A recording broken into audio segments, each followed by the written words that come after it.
당신은 극심한 굶주림으로 인해 인육을 요리하고 먹는 것을 상상할 수 있습니까? 이는 전투에서 죽은 적들의 살이 아니었습니다. 무덤에서 파헤쳐지거나 특별히 이 목적을 위해 도살된 민간인과 아이들의 시신이었습니다. 1998년 12월 시리아의 마아라트 알루만시에서 약 2만 명의 기독교 십자군이 바로 그런 짓을 저질렀습니다. 그들은 역사상 가장 유명한 성전 중 하나를 식인 행위의 악몽으로 바꾸어 놓았습니다. 이 악몽은 수세기 동안 이슬람 세계를 괴롭혔습니다. 이것은 소수의 굶주린 병사들이 몰래 죽은 사람을 먹는 생존식인 행위가 아니었습니다. 이는 기독교와 이슬람 여러 기록에 따르면 조직적이고 광범위했으며 거리에서 공개적으로 자행되었습니다. 하느님을 위해 싸운다고 주장하는 종교 전사들이 어떻게 그런 말할 수 없는 행위를 저지를 수 있었을까요? 그 답은 군사적 절망과 보급 체계의 붕괴에 있습니다. 중세 전쟁의 잔혹한 현실은 종종 사람들을 괴물로 만들었습니다. 제1차 십자군 원정이 이러한 공포로 이어진 과정을 이해하려면 1995년으로 돌아가야 합니다. 당시 우르바노 2세 교황은 이슬람의 통제해 있던 예루살렘을 되찾기 위한 성전을 선포했습니다. 그 결과 중세 유럽 역사상 가장 큰 규모의 군사 동원이 이루어졌습니다. 1996년 6만에서 10만 명에 이르는 사람들이 유럽 전역의 여러 지점에서 출발했습니다. 이 중 약 3만 5천 명이 전투 병력이었습니다. 그러나 이것은 전문적인 군대가 아니었습니다. 십자군 병력은 전문 기사, 구원을 찾는 가난한 농민, 속죄를 바라는 범죄자들의 혼란스러운 집단이었습니다.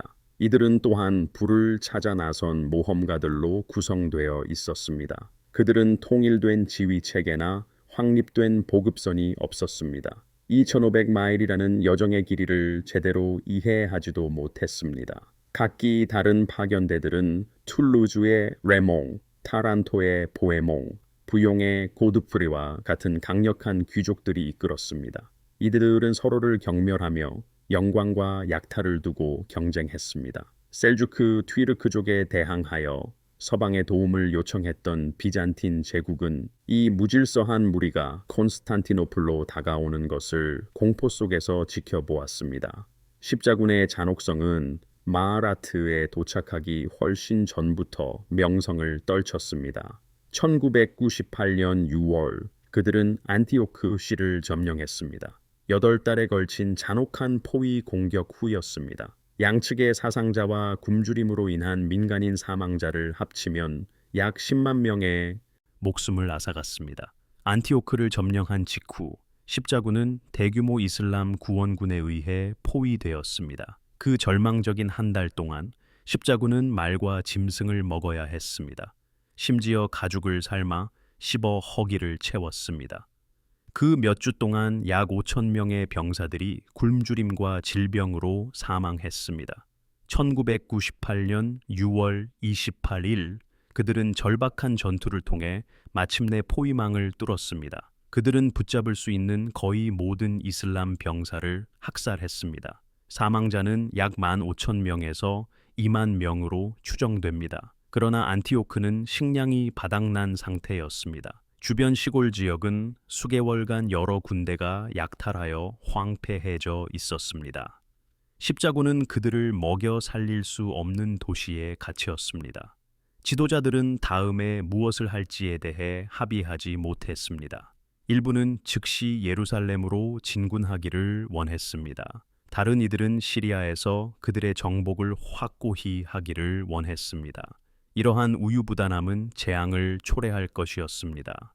1998년 11월 말에 상황은 더 이상 유지할 수 없게 되었습니다.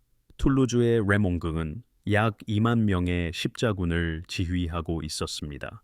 이들 중 8,000명 정도가 실제 전투 병력이었습니다. 그는 전략적 목적과 절실히 필요한 보급품을 위해 도중의 도시들을 점령할 계획이었습니다. 그리고 그는 예루살렘을 향해 남쪽으로 진군하기로 결정했습니다. 안티오크에서 남쪽으로 약 50마일 떨어진 예루살렘 길목에 위치한 마아라트 알루만이 그들의 목표가 되었습니다. 그 도시는 번영했고 요새화가 잘 되어 있었습니다. 인구는 10,000명에서 20,000명으로 추정되었습니다. 성벽은 견고했고 수비대는 3,000명의 병력으로 이루어져 있었습니다. 또한 상당한 식량 비축량을 가지고 있었습니다. 굶주린 십자군에게 마하라트는 구원을 의미했습니다. 마하라트 시민들에게 십자군 군대의 접근은 확실한 파멸을 의미했습니다. 그들은 안티오크에서 들려오는 이야기를 알고 있었습니다. 그들은 항복이 기껏해야 노예, 최악의 경우 학살을 의미한다는 것을 알았습니다. 도시의 총독은 저항하기로 운명적인 결정을 내렸습니다. 1998년 11월 27일 십자군은 마하라트 성벽에 도착하여 즉시 항복을 요구했습니다. 도시가 거부하자 그들은 포위 공격을 준비했습니다. 그러나 이것은 굶주린 군대가 수행하는 포위전이었습니다. 이는 잔혹하고 절망적일 수밖에 없음을 의미했습니다. 십자군은 보급품이 거의 없었고 성벽을 공격할 적절한 장비도 부족했습니다. 그들의 사기는 급격히 떨어지고 있었습니다. 그들은 도시를 빨리 점령해야 했습니다. 그러나 마하라트의 방어는 강력했습니다. 성벽은 약 30피트 높이였으며 일정한 간격으로 탑들이 보강되어 있었습니다. 수비대는 충분한 양의 화살, 돌, 그리고 다른 발사체들을 가지고 있었습니다. 첫 2주 동안 십자군은 반복적으로 공격했지만 피 흘리며 격퇴당했습니다. 성벽에서 날아오는 화살과 돌에 수백 명의 병사를 잃었습니다. 그들은 공성 사다리와 탑을 만들었으나 그것들이 불타거나 밀려나는 것을 지켜볼 수밖에 없었습니다. 하루하루가 지날수록 더 많은 십자군이 굶주림으로 죽어갔습니다. 그들은 식량을 찾아 주변 지역을 샅샅이 뒤졌습니다. 그러나 이 지역은 이미 이전 군대들에 의해 싹쓸이된 상태였습니다. 그들은 풀과 뿌리를 먹었습니다. 그들은 나무짚을 씹었습니다. 일부 연대기에는 그들이 요리할 연료가 부족해서 죽은 말의 생사를 먹었다는 기록이 있습니다. 포위 공격 2주 후 1998년 12월 11일에 돌파구가 열렸습니다. 십자군은 성벽을 내려다볼 만큼 높은 거대한 공성탑을 건설했습니다. 어둠을 틈타 공성탑을 제 위치로 이동시키는 데 성공했습니다. 12월 12일 새벽 조직적인 공격이 시작되었습니다. 타란토의 보헤몽 병사들은 양동 작전으로 한쪽에서 공격했습니다. 동시에 툴루즈의 레몽 군대는 다른 쪽 성벽으로 공성탑을 밀어붙였습니다. 전투는 몇 시간 동안 맹렬하게 벌어졌습니다. 수비병들은 공격자들에게 끓는 기름을 붓고 근거리에서 화살을 쏘았습니다. 그들은 사다리를 뒤로 밀어냈습니다. 그러나 십자군은 절망과 굶주림에 이끌려 계속 나아갔습니다. 마침내 기사들은 공성탑을 통해 성벽 꼭대기에 도달했습니다. 그리고 수비병들과 백병전을 시작했습니다. 십자군이 성벽에 발판을 마련하자 결과는 피할 수 없었습니다. 저녁 무렵 그들은 안에서 성문을 열었습니다. 뒤이어 벌어진 학살은 중세전쟁의 잔혹한 기준조차 충격에 빠뜨렸습니다. 십자군은 자신들의 손실에 분노하고 굶주림에 미쳐 무차별적으로 학살을 저질렀습니다. 십자군 연대기 작가인 아길레르의 레몽을 포함한 당시 기록들은 침략자들이 만나는 거의 모든 사람을 죽였다고 전합니다. 거리는 피로 물들었습니다. 남성, 여성, 아이들, 노인들, 어느 누구도 살아남지 못했습니다. 도시 함락 후 첫 24시간 동안 사망자 수는 10,000명에서 20,000명에 이르는 것으로 추정됩니다. 그러나 여기 이 학살을 단순히 중세의 또 다른 잔혹 행위가 아닌 훨씬 더 어두운 무언가로 바꾸는 반전이 있습니다. 십자군은 그토록 필사적으로 점령하려 했던 마하라트의 식량 비축량이 예상보다 훨씬 적다는 것을 발견했습니다. 도시는 장기간의 포위 공격에 대비하여 많은 양의 곡물을 소모한 상태였습니다. 남아있는 식량은 20,000명의 십자군을 며칠 이상 먹여 살리기에 부족했습니다. 그토록 큰 대가를 치르고 막 도시를 정복한 군대는 여전히 굶주리고 있었습니다. 이제 그들은 자원이 고갈된 도시 환경에 갇혔습니다. 다음 주요 도시는 며칠을 더 진군해야 하는 거리에 있었습니다. 그리고 그들 주변에는 수천 구의 신선한 시신들이 놓여 있었습니다. 식인 행위에 대한 첫 보고는 도시 함락 다음 날인 12월 13일에 나왔습니다. 기독교와 이슬람의 여러 연대기들은 그 다음에 벌어진 일을 다양한 수준의 공포와 세부사항으로 묘사합니다. 십자군 종군 사제였던 샤르투르의 풀쉐르는 기록에서 말했습니다. 우리 병사들은 이교도 성인들을 냄비에 삶았습니다. 그리고 아이들을 꼬챙이에 꿰어 구워서 먹었다고 합니다. 마라트에 있었던 아길레르의 레몽은 그 정도를 축소하려 했습니다. 그러나 일어났다는 사실을 부인할 수는 없었습니다. 그는 기록에서 말했습니다. 마라트에서 우리 병사들은 이교도 성인들을 냄비에 삶았습니다. 그들은 아이들을 꼬챙이에 꿰어 구워서 먹었다고 합니다. 이슬람 연대기 작가 이븐 알라티르는 기록에서 말했습니다. 프랑크족은 마라트에서 40일 동안 머물렀습니다. 그동안 그들은 주민들을 죽이고 먹었습니다. 십자군 지도자들은 이 잔혹 행위를 막지 못한 자신들의 무능이 마라트 자체를 넘어 훨씬 더 큰 결과를 초래할 것이라는 사실을 알지 못했습니다. 식인 행위는 굶주림에 미쳐버린 소수의 고립된 사건들이 아니었습니다. 여러 기록들은 그것이 광범위하게 퍼져 수주 동안 계속되었다고 확인합니다. 일부 연대기 작가들은 그것이 진영 내에서 거의 일반화되었다고 시사합니다. 이 사건이 발생한 지 20년 내에 글을 쓴 기독교 작가 엑스 알베르는 타푸르라는 집단을 묘사했습니다. 이들은 가난한 십자군으로 식인 행위를 했을 뿐만 아니라 다른 음식보다 인육을 선호했다고 주장했습니다. 역사학자들은 타푸르가 독자적인 조직된 집단이었는지 아니면 가장 가난하고 절박한 십자군에게 붙여진 이름이었는지 논쟁합니다. 그러나 마하라트에서의 식인 행위가 광범위했다는 데는 의심의 여지가 없습니다. 시신들은 무덤에서 발굴되었습니다. 신선한 시신들은 훼손되었습니다. 일부 기록은 십자군이 젊은이와 아이들의 살이 더 부드러워서 선호했다고 언급합니다. 그리스도를 섬긴다고 주장하는 사령관들이 이 행위를 막지 못하는 것을 상상할 수 있습니까? 심지어 어떤 경우에는 이 행위에 참여하는 것을 목격하는 심리적 공포를 상상할 수 있습니까? 십자군 지도부의 반응은 중세전쟁의 복잡한 도덕적 계산을 드러냅니다. 마하라트의 명목상 사령관이었던 툴루즈의 레몬은 충격을 받았으며 식인 행위를 막으려 했습니다. 그러나 그는 절박한 병사들 사이에서 명령을 강제할 권한이 없었습니다. 타란토의 보헤몽과 그의 노르만 병사들은 항상 레몽의 경쟁자였습니다. 그들은 이 사건을 이용하여 레몽의 명예를 실추시켰습니다. 보급 실패가 이러한 결과를 초래했다고 주장하면서 말입니다. 그러나 베몽의 부하들 중에도 식인자들이 있었습니다. 십자군과 동행했던 종교 지도자들은 불가능한 상황에 처했습니다. 그들은 이것이 성전이며 십자군이 하느님의 일을 하고 있다고 설교했습니다. 하느님의 병사들이 저지른 행위가 아무리 끔찍할지라도 어떻게 그들을 비난할 수 있었을까요? 일부 사제들은 이슬람 교도들이 온전한 인간이 아니므로 그들의 살은 짐승 고기와 다르지 않다고 주장하며 합리화하려 했습니다. 다른 이들은 그저 침묵을 지켰습니다. 그 침묵은 십자군 중심에 있던 도덕적 타협에 대해 많은 것을 말해 주었습니다.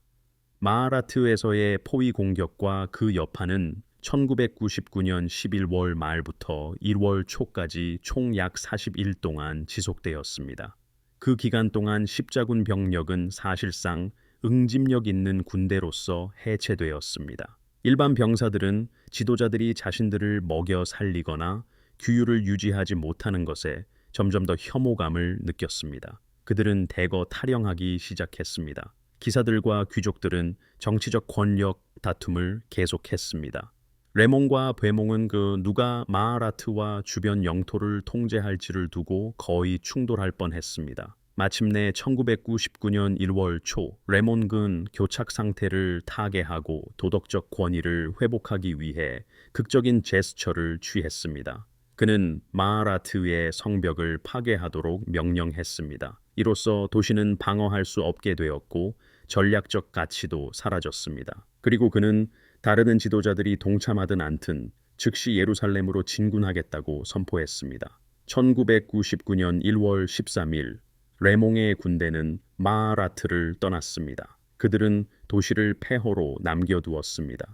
인구는 전멸했습니다. 건물들은 포위 공격과 이어진 약탈로 인해 손상되었습니다. 성벽은 잔해 속에 있었습니다. 마하라트는 그 후 수년간 거의 버려진 채로 남아 있었습니다. 그러나 마하라의 결과는 파괴된 한 시리아 도시를 훨씬 넘어섰습니다. 식인행위 보고서는 공포의 속도로 이슬람 세계 전역에 퍼져나갔습니다. 무슬림 연대기 작가들은 그 잔혹 행위에 대해 광범위하게 기록했습니다. 이는 십자군에 대한 저항의 구호가 되었습니다. 수십 년 후에 글을 쓴 역사가 우사마 이븐 문퀴드는 여전히 프랑크인들을 죽은 자의 신성함을 모독한 식인종으로 지칭했습니다. 이 사건은 무슬림들이 십자군을 바라보는 방식을 근본적으로 변화시켰습니다. 처음에는 많은 무슬림 지도자들이 십자군을 단지 또 다른 기독교 용병 집단으로 보았습니다. 그들은 수세기 동안 미잔티닌이나 아르메니아인과 같은 집단과 교류해 왔습니다.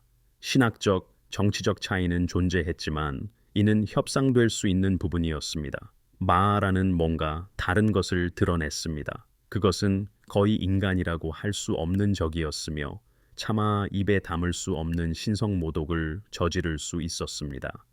기독교와 이슬람 전통 모두에서 금지된 시체 훼손은 그 자체로도 충분히 나빴습니다.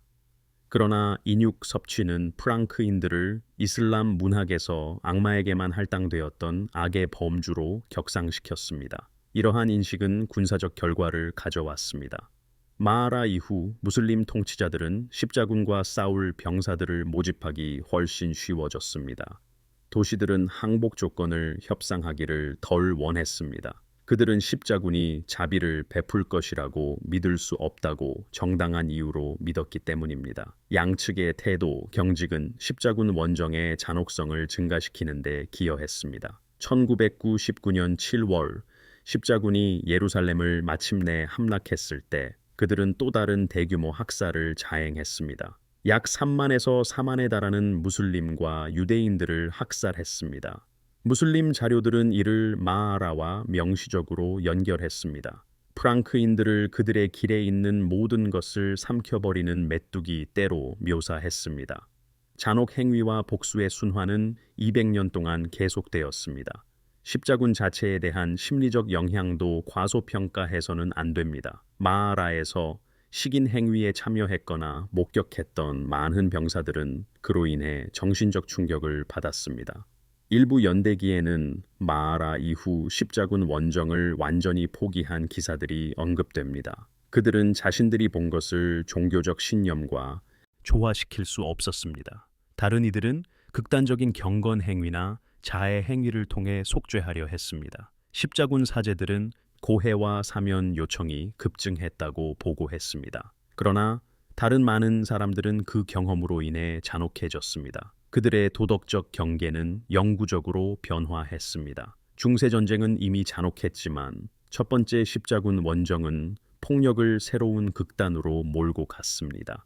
마하라는 아마도 가장 비참한 지점을 나타냈습니다. 1999년 1월 그 폐허가 된 도시를 떠난 병사들은 이전과는 달랐습니다. 3년 전 유럽을 떠났을 때 그들은 종교적 열정과 영광의 꿈으로 가득 차 있었습니다.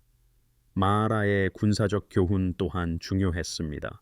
이 공성전은 종교적 동기만으로는 적절한 보급 없이는 군대를 유지할 수 없음을 보여주었습니다. 십자군은 신이 그들을 돌보고 그들의 정의로운 대의가 승리를 보장할 것이라고 가정했습니다. 마하라는 그렇지 않음을 증명했습니다. 후속 십자군 원정은 보급선, 물류 개후획, 그리고 식량을 제공할 수 있는 지역 동맹국과의 조율에 훨씬 더 큰 중점을 두었습니다. 이 사건은 또한 분열된 지휘의 위험성을 강조했습니다. 레몽과 부에몽의 라이벌 관계는 의사 결정을 마비시켰고 나쁜 상황을 재앙으로 만들었습니다. 이후에 십자군 원정은 다양한 성공을 거두며 더 명확한 지휘 구조를 확립하려고 시도했습니다.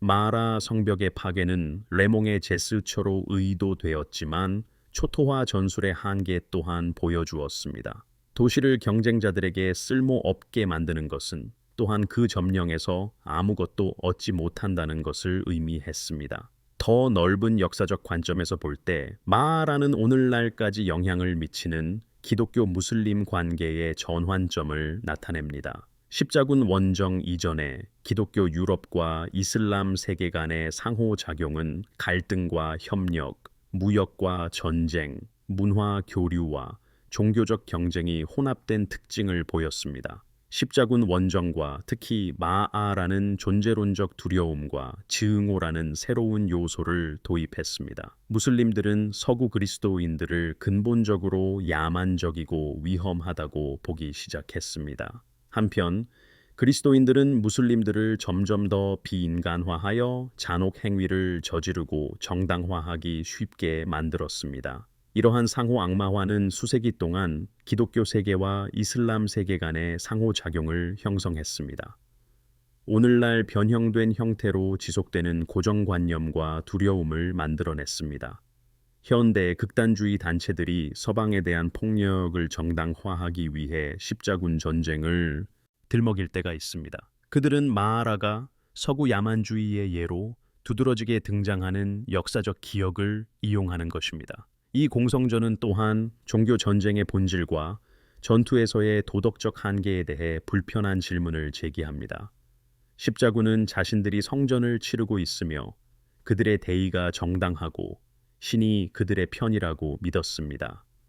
그러나 이러한 믿음은 그들이 자신의 종교의 핵심 교리를 위반하는 행위를 저지르는 것을 막지 못했습니다. 기독교는 식인 행위, 죽은 자의 훼손, 무고한 사람들의 살인을 명시적으로 금지합니다. 십자가를 들고 매일 기도하는 사람들이 어떻게 그러한 행동에 가담할 수 있었을까요? 그 답은 종교적, 이념적 확신이 도덕적 구속력을 어떻게 압도할 수 있는지에 대한 놀라운 사실을 드러냅니다. 자신의 대의가 절대적으로 옳다고 믿을 때가 있습니다. 적을 인간 이하로 규정하고 절박한 상황에 직면할 때도 있습니다. 필요한 것은 무엇이든 가질 수 있는 힘을 가질 때도 있습니다. 이러한 상황에서는 어떤 집단이든 잔혹 행위를 저지를 수 있습니다. 마아라는 십자군이 유난히 사악했기 때문에 독특했던 것이 아닙니다. 그것은 기록과 규모 면에서 독특했지만 그것을 가능하게 한 심리적 메커니즘은 유사한 조건이 발생할 때마다 인류 역사 전반에 나타납니다. 마라 인구의 몇몇 생존자들은 그들의 트라우마를 이슬람 세계 전역에 퍼뜨렸습니다. 일부는 십자군에게 노예로 잡혔고 결국 몸값을 지불하고 풀려나거나 탈출했습니다. 다른 이들은 도시가 함락되기 전에 도망쳤거나 학살 중에 숨는 데 성공했습니다. 무슬림 연대기 작가들이 기록한 그들의 증언은 이 사건에 대한 이슬람 역사적 기억의 기초를 제공했습니다. 이 생존자들은 살인과 식인 행위뿐만 아니라 문명의 파괴를 묘사했습니다. 그들은 이해할 수 없는 규칙으로 행동하는 적과 마주했다고 증언했습니다.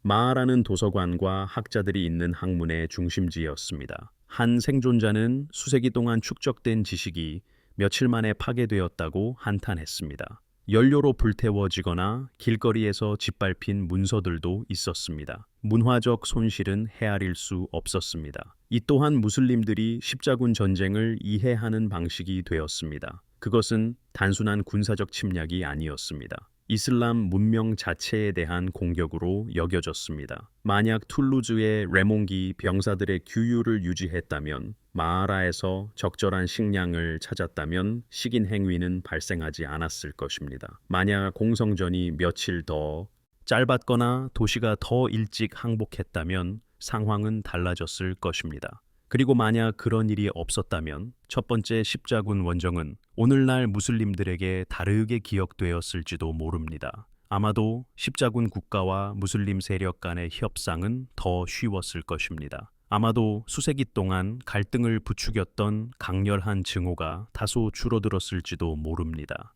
아마도 여전히 기독교 무슬림 관계를 해치는 고정관념이 덜 심각했을 것입니다. 물론 이것은 추측일 뿐입니다.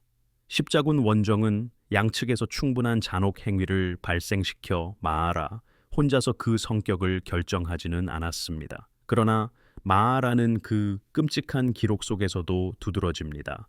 십자군 원정의 도덕적 기반이 완전히 무너진 순간이었습니다. 운동에 표명된 종교적 이상과 실제 행동 사이의 간극은 무시하거나 합리화할 수 없게 되었습니다.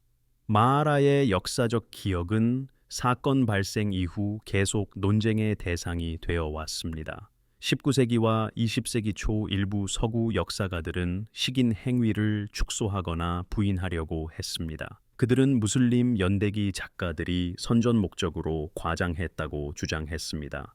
그러나 유럽 청중을 위해 기록된 여러 기독교 자료들도 식인 행위를 묘사했다는 사실은 부인을 불가능하게 만듭니다. 현대 역사가들은 마하라에서 광범위한 식인 행위가 일어났다는 것을 일반적으로 받아들입니다. 그러나 그 규모와 참가자들의 동기에 대해서는 논쟁합니다. 그것은 순전히 굶주림에 의한 생존식인 행위였을까요? 다른 무슬림 도시들을 공포에 떨게 하여 항복시키려는 심리전의 시도였을까요? 지치고 트라우마를 겪은 군대에서 규율과 도덕적 질서가 붕괴된 것이었을까요? 아마도 이 모든 요소들이 십자군 군대 내의 여러 집단에서 다양한 비율로 결합되었을 것입니다. 이 공성전과 그 끔찍한 결과는 첫 번째 십자군 원정의 다른 어떤 사건도 이루지 못한 것을 달성했습니다. 그것은 종교적 겉모습을 벗겨냈습니다. 그 밑에 있는 잔혹하고 기회주의적인 인간의 현실을 드러냈습니다. 십자군은 신의 뜻을 집행하는 천사가 아니었습니다. 그들은 뛰어난 용기와 상상할 수 없는 잔혹함을 모두 보일 수 있는 인간이었습니다. 종교적 헌신, 부에 대한 욕망, 정치적 야망, 그리고 절망이 그들을 이끌었습니다. 도시를 방어하는 무슬림들은 파괴되어 마땅한 이교도가 아니었습니다. 그들은 침략에 맞서 자신들의 집, 가족, 문명을 방어하는 사람들이었습니다. 마하라는 양측이 이러한 현실에 직면하도록 강요했습니다. 무슬림들에게는 항복이 죽음보다 더 나쁜 것을 의미할 수 있기 때문에 십자군에 죽을 때까지 저항해야 한다는 것을 확인시켜 주었습니다. 그리스도인들에게는 십자군 원정이 신성한 목적에서 벗어났는지에 대한 불편한 질문을 제기했습니다. 많은 이들이 답하기를 꺼려했던 질문들이었습니다. 마하라의 유산은 우리가 중세 전쟁, 종교 분쟁, 그리고 극한 스트레스 하에 인간 본성을 이해하는 방식에 계속 영향을 미칩니다. 군사 역사가들은 물류 실패가 규율의 치명적인 붕괴로 이어질 수 있는 예시로 이를 연구합니다.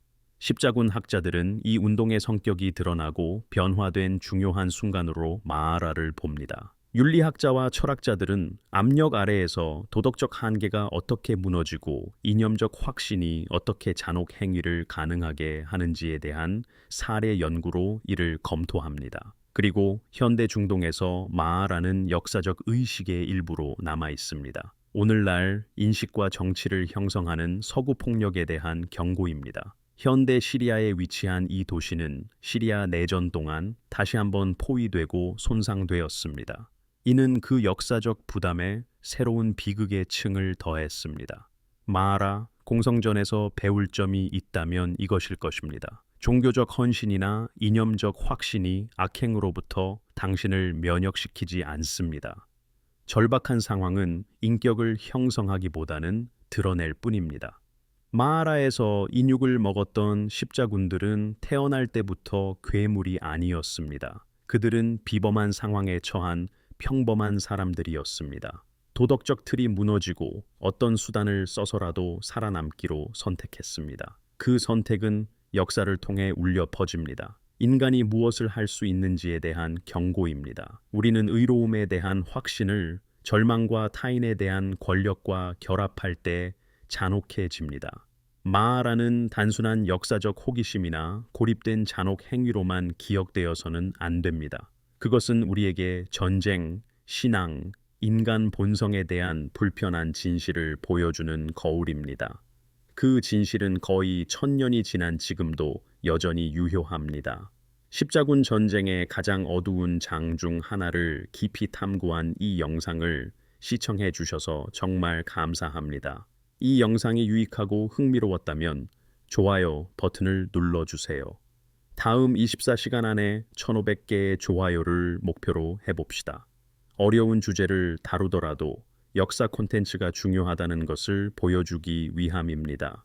중세전쟁, 종교 분쟁, 그리고 신화 뒤에 숨겨진 잔혹한 현실에 대한 더 깊은 탐구를 원하시면 채널을 구독해 주세요. 다음에는 어떤 전투나 공성전에 대해 다루었으면 하는지 댓글로 알려주세요. 십자군 전투를 더 탐구할까요? 몽골 침략에 대해 깊이 알아볼까요? 아니면 중세 동양 전쟁을 살펴볼까요? 여러분의 제안이 이 채널의 콘텐츠를 이끌어갑니다. 다시 한번 감사드립니다. 다음 영상에서는 역사상 가장 어둡고 매혹적인 순간들을 더 많이 밝혀낼 것입니다.